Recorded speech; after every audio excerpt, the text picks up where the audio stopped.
Okay, so this is the book I'm in, and we're just going to have to see how far through we can get. We may have to do a part 2. Some ladies wanted to know how I do fall leaves. I live in Texas. We don't have real fall, so I had to stop and do some research to see what color what leaves turn and when. And the fact of the matter is they can all turn all different colors depending on where you live and how hot or cold it is and when it gets that hot or cold. I am going to use my Faber-Castell polychromos. I am using 104 and 180 for this first one. And do you see how this one looks like it's flipped over a little?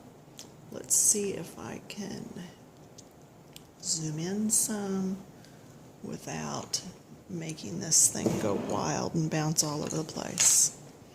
Alright, see how that one looks like it's folded over? I'm going to do that every now and then just to add some interest. And there's not a real rhyme or reason to how I'm coloring these, but I'm going to make this one flip, so this is just going to be a good review for some of you. You always go darker under the flip, and then I'm going to just gradually get lighter and lighter. Then I can be darker up here, but then the light needs to be right next to that flip. Alright, and I was also using, I believe, this brown in here. This is number 177.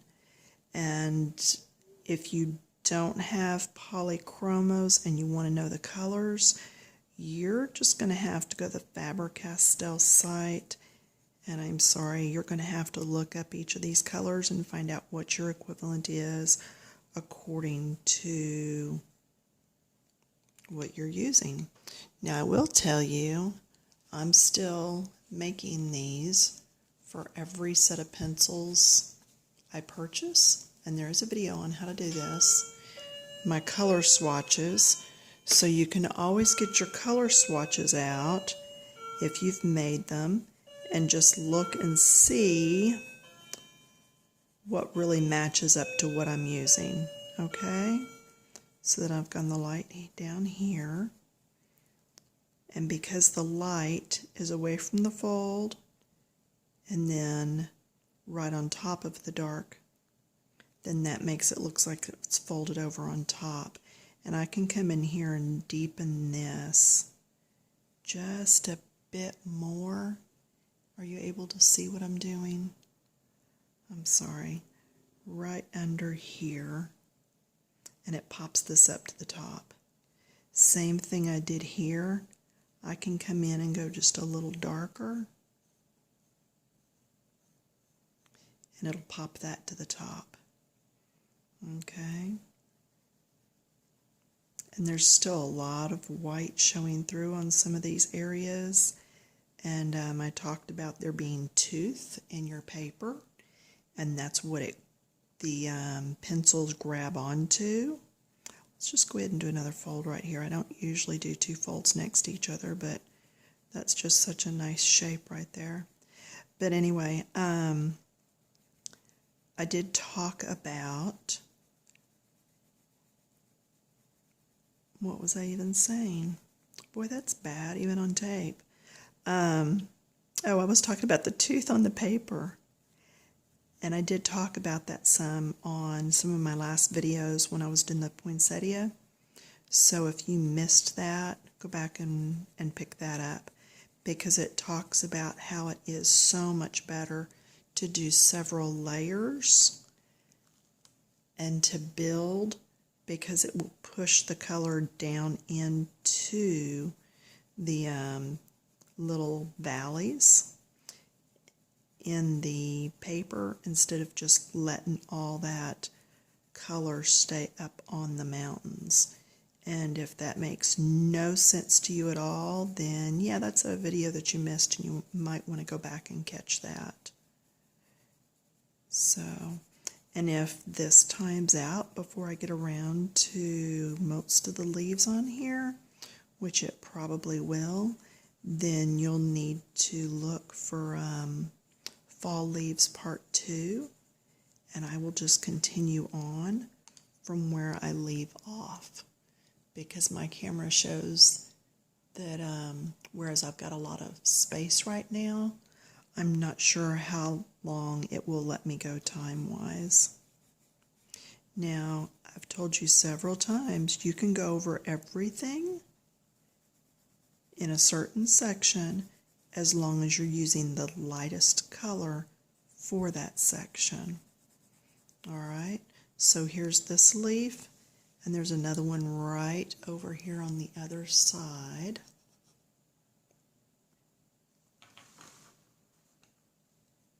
Right here that matches. Okay, now we're going to move up here to this one in the top. And I think I used like 10 different colors. Part of the reason for this tissue is because my background was done with chalk, with pastel chalk, and I did a video on that. Just go back and look it up.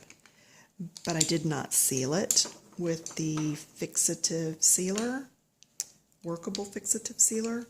So, yeah, so it still moves around. Okay, the colors on this. I'll run through these. 109, 184. If you can't keep up, just push pause. That's what it's for. 187, 115,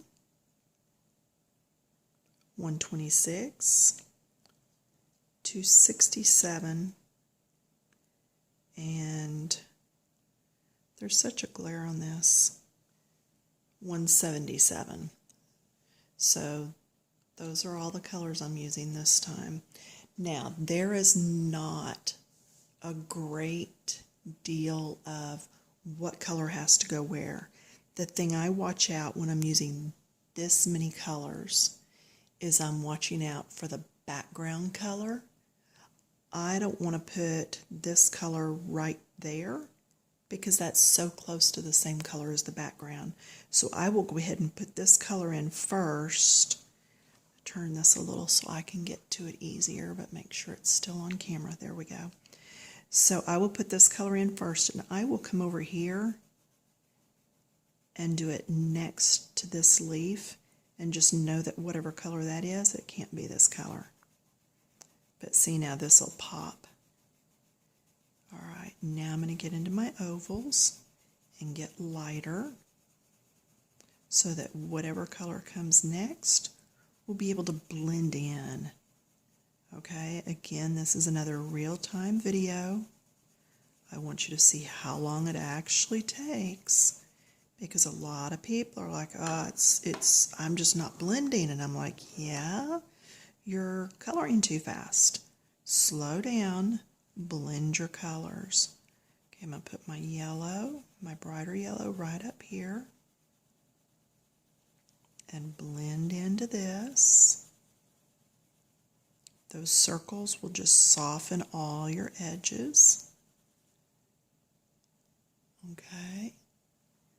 Are you able to see what I'm doing? Hang on, I'll be right back. Okay, I'm back. Did you miss me? I didn't think so. I actually changed the position of my light. So now I'm wrapping my arm around the light post or stand, but it's allowing me to really allow you to see without there being a bunch of shadows.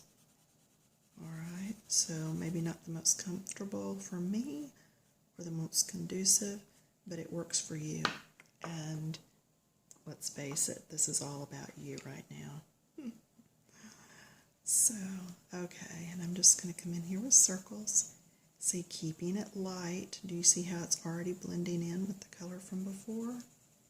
It's because I'm keeping it light. Now question, do you know what color I can go over all this with in the end? Do you remember? one of my first two yellows, that's right, because the yellow is going to be the lightest color on here.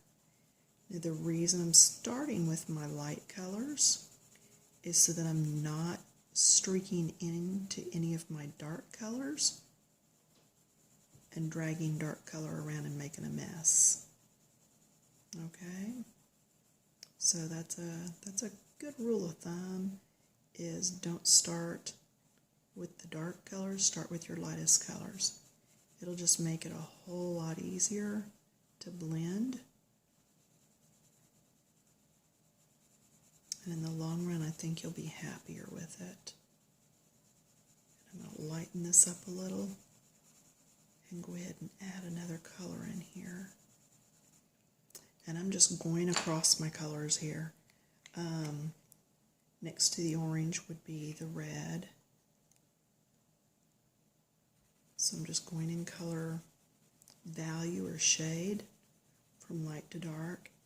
Now if I go into this yellow very much, it's going to turn it orange, so I'm just barely going to dip into that. Okay, keep it soft. Soft touch. Act like you're brushing your hand just across a little newborn baby's face. That's really how soft you want to keep this. We don't want to get very hard. You can make several passes if you need to get it darker, deeper. That's fine. Just don't go in there and just do harsh moves to start with. You can always go darker. It's really hard to try to lighten it back up, because once you've darkened it and you've got it in there deep, your only choice is to grab an eraser and just start removing. And once you start removing, you are removing part of, okay, get this, you're removing part of the tooth of the paper. So you can't put as much color back on. Now see how I'm not doing circles? I'm just kind of brushing in, yeah, I'm acting like it's a paintbrush, and just kind of pulling in a little bit of color. Okay, just softly. But I want to make sure I get a little bit of green in here somewhere. And I'll show you the other one I did in just a minute. See, that's a little harsh, so I'm going to do little circles. I'm going to blend some of this out. Are we still recording? Yes, we are. We are probably fixing to have to take a break, though, and start a video number 2. But at least we got 2 leaves in here. With as many leaves are on this page, if I do all these leaves, you may even need to look for a 3rd video. Okay, and look how this one green looks so different depending on what colors I put on top of it. So, yeah, it always matters what color is underneath as to what shade you're going to get. Let's see if I can speed this up just a little. I know you like to watch in real time. If you don't, fast forward, no big deal. I'm not going to know, and I don't care. I want you to do what works for you. I sure don't want you to sit here and be bored through a video and never watch anymore. If you want to know when my videos come up, new ones, just hit that subscribe button over on the side, and they should come, or you should get a notification right to your inbox. So just make it a little easier for you to know when things pop up. I usually take and pop a link over on my Facebook group, Coloring Books Keep It Clean, so that the ladies over there actually know when we have a new one come up. But I know a lot of them are starting to subscribe, and I'm thankful for that. I appreciate that. Now the stem on this one, I am going to go ahead and bring in this brown. Alright, so there we have that, and I am going to go further out again, and you can see the other one that I did. There it is. All right, and I layered several of the greens and reds over the top of each other there, and that's how I was able to pull in and get that really weathered and crunchy look to that one. And I'm going to probably use this brown on most of my stems. Now if I have some that I actually leave green on, then I will go over and use green. Okay, I know we're running out of space here, so this is a good time to stop. And I am going to cut this off. I want you to get to see this other one up close real quick. Oh, don't fall off, pencil. Okay, there we go. That way you can see that one too. But I want to go ahead and stop here, and we will go start a part 2.